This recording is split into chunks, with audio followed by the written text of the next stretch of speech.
या आधीच्या व्हिडिओमध्ये मी तुम्हाला सांगितलेलं आहे की सावित्रीबाई फुले आधार योजना म्हणजे काय किंवा त्या योजनेमध्ये काय भेटणार आहे, कोणत्या विद्यार्थ्यांसाठी तुम्हाला आर्थिक सहाय्य भेटणार आहे याबद्दलची मी थोडक्यात माहिती सांगितलेली आहे। या व्हिडिओमध्ये मी तुम्हाला सांगणार आहे मूलभूत पात्रता आणि शैक्षणिक निकष काय आहेत, सावित्रीबाई फुले आधार योजना 2024 मूलभूत पात्रता आणि शैक्षणिक निकष काय आहेत मी या व्हिडिओमध्ये सांगणार आहे।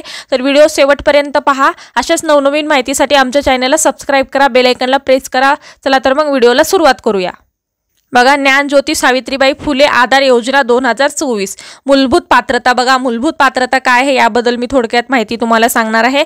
विद्यार्थी वसतिगृह प्रवेशात पात्र असावा। बघा, वसतिगृहात प्रवेशात पात्र असावा। बघा, वसतिगृहासाठी तुम्ही वसतिगृहामध्ये ॲडमिशन केलेलं असावं, त्यासाठी एक्झाम दिलेली असावी आणि त्याच्यामध्ये तुम्ही क्वालिफाय होऊन वसतिगृहामध्ये तुम्हाला ॲडमिशन भेटलेलं असावा।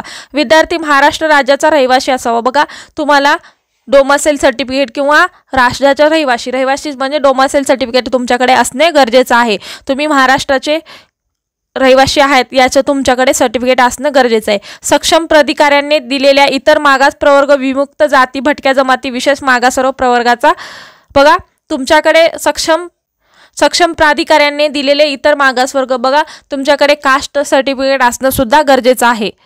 जातीचा दाखला सादर करणे बंधनकारक आहे। बघा, तुमच्याकडे जातीचा दाखला दिलेला असावा, कास्ट सर्टिफिकेट असावं तर तुम्ही या योजनेचा लाभ घेऊ शकता। अनाथ प्रवर्गामधून अर्ज करणाऱ्या विद्यार्थ्यांना महिला व बाल कल्याण विभागाकडे सक्षम अधिकाऱ्यांचे अनाथ प्रमाणपत्र अनिवार्य आहे। बघा, तुम्ही जर अनाथ असाल किंवा बाल कल्याण विभागाकडे सक्षम अधिकाऱ्यांनी अनाथ प्रमाणपत्र अनिवार्य आहे, म्हणजे तुम्ही अनाथ असाल तर तुम्हाला अनाथ प्रमाणपत्र दिलेले असावं तर तुम्ही या योजनेचा लाभ घेऊ शकता।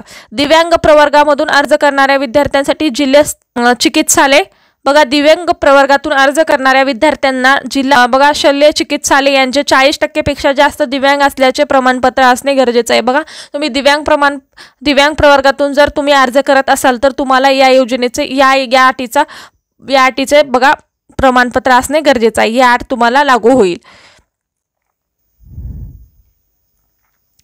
बघा, विद्यार्थ्यांच्या पालकाचे वार्षिक उत्पन्न 2.5 लाखापेक्षा जास्त नसावे। तसेच केंद्र शासनामार्फत ज्या वेळी मॅट्रिकोत्तर शिष्यवृत्तीसाठी उत्पन्न मर्यादेत वाढ होईल त्यानुसार या योजनेचा पालकांच्या वार्षिक उत्पन्न मर्यादेत लागू राहील। बघा, तुमच्या वडिलांचे 2.5 लाखापर्यंत उत्पन्न असणे गरजेचे आहे तर तुम्ही या योजनेसाठी लाभ घेऊ शकता।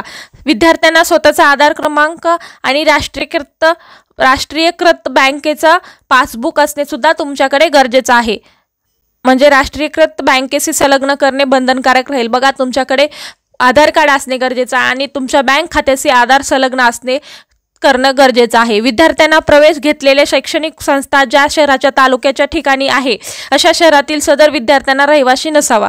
बघा, विद्यार्थ्याने प्रवेश घेतलेल्या शैक्षणिक संस्था आहेत ज्या शहराच्या तालुक्याच्या ठिकाणी आहे अशा शहरातील सदर विद्यार्थ्यांनी रहिवासी नसावा। बघा, तुम्ही जर तुमच्या जिल्ह्यात मध्ये तुम्ही ॲडमिशन घेतलं असेल तर त्या ठिकाणी शहरातील सदर विद्यार्थ्यांना रहिवासी नसावा, म्हणजे रहिवासी घेण्यात येऊ नये। म्हणजे तुम्ही त्याच जिल्ह्यामध्ये आहात आणि तिथेच तुम्हाला रहिवासी दाखला घेत असेल तर तुम्हाला तिथे काही गरज नाही आहे असं इथे सांगण्यात आलेलं प्रकारे शैक्षणिक निकष आपण सुद्धा इथे पाहणार आहेत। सदर विद्यार्थी 12वी नंतरचे उच्च शिक्षण घेत असावं, म्हणजे बघा तुम्हाला 12वी नंतरचे उच्च शिक्षणासाठी ही योजना लागू करण्यात येणार आहे।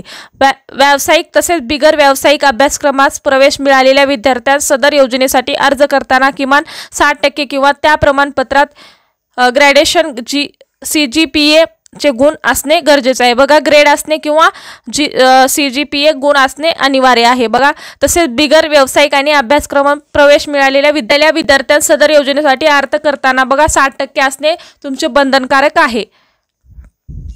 तसेच व्यावसायिक तसेच बिगर व्यावसायिक अभ्यासक्रमासाठी विद्यार्थ्यांना गुणवत्तेनुसार त्या संबंधित प्रवर्गातून प्रवेश देण्यात येतील, त्यासाठी इयत्ता 12वीच्या गुणाची टक्केवारी विचारात घेतली जाईल। बघा, व्यावसायिक तसेच बिगर व्यावसायिक अभ्यासक्रमासाठी गुणवत्तेनुसार तुम्हाला 12वीचे मार्क्स तुमचे विचारात घेतले जाते, त्यासाठी तुमचे 12वीचे मार्क्स सुद्धा चांगले असणे आवश्यक आहे किंवा गरजेचे।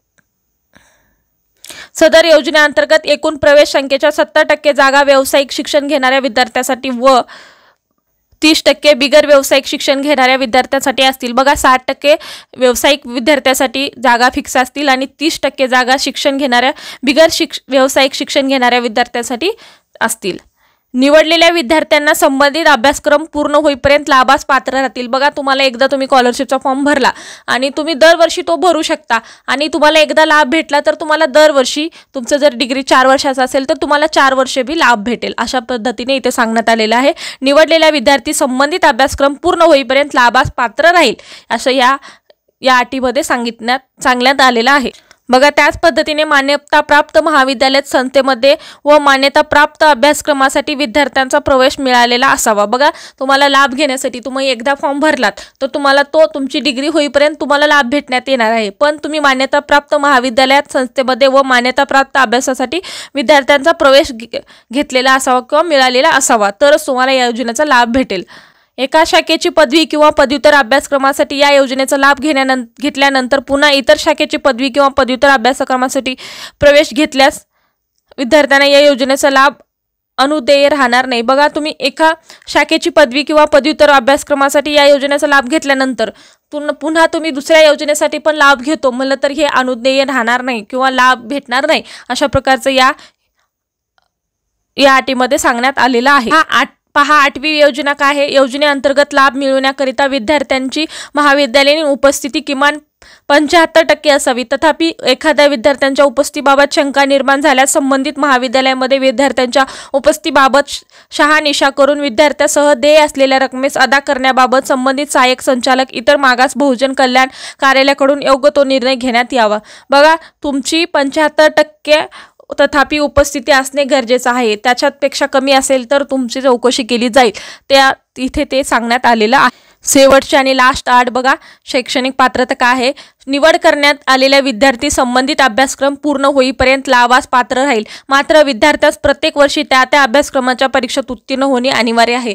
बघा, तुम्हाला जर लाभ घ्यायचा असेल, निवड करण्यात आलेल्या विद्यार्थ्यांना संबंधित अभ्यासक्रम पूर्ण होईपर्यंत तुम्ही लाभ मिळेल, पण त्यासाठी एक अट आहे की तुम्ही तुमचे विषय किंवा तुमचं जे एज्युकेशन चालू आहे ते क्लिअर किंवा बॅकलॉग न ठेवता तुम्ही जर एज्युकेशनमध्ये आणि म्हणजे परीक्षेत उत्तीर्ण होत असाल तरच तुम्हाला या योजनेचा लाभ मिळणार आहे असे सुद्धा इथं सांगण्यात आलेलं आहे। अशाच प्रकारचे नवनवीन व्हिडिओ आम्ही तुमच्यासाठी घेऊन येत असतो। व्हिडिओ आवडला असेल तर लाईक, शेअर, सबस्क्राईब करा आणि अशाच प्रकारचे नवनवीन व्हिडिओ पाहण्यासाठी आमच्या चॅनलला सबस्क्राईब करा। धन्यवाद। आणि याच्या पुढचा व्हिडिओ मी सुद्धा घेऊन येणार आहे। यापुढे तुम्हाला आणखी काय योजनेअंतर्गत काय नियम अटी आहेत याबद्दल मी तुम्हाला व्हिडिओ घेऊन येणार आहे। तर धन्यवाद।